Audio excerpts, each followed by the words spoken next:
I come to you as a representative of the people of this country. And this is why we have on the back of our shirt that the people is the government. Crime, which seems to be on the lips of everyone in this country today, and which has caused a significant mental chaos to the average Bahamian, especially those that hasn't been involved, but see daily on the streets occurrences of murder, of armed robberies, and these different things.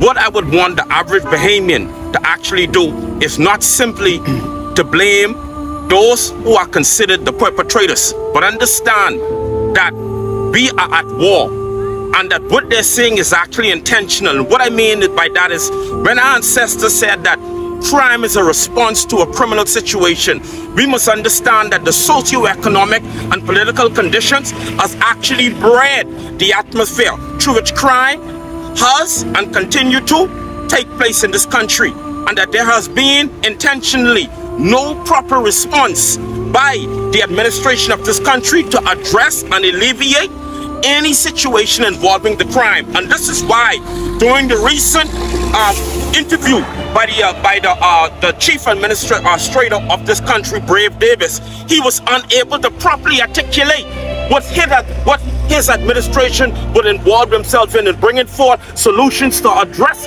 the crime problem in this country. So it is easy for us to look at a young man or a young woman on the streets and simply say that they are the cause of the crime. We say no.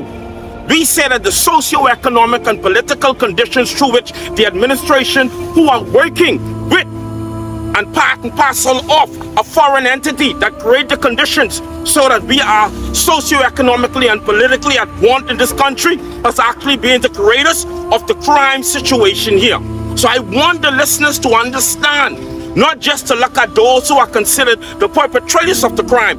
If we are to get to the actual root of uprooting the crime, we must address the socio-economic and political conditions that create the crime.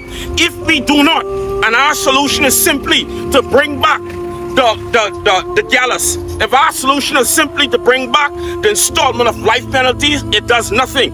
If in fact the laws in the books today were any remedy to actually stop crime, that there would be no such thing as criminals. The murder rate would not have actually accelerated in the manner in which we know it to be.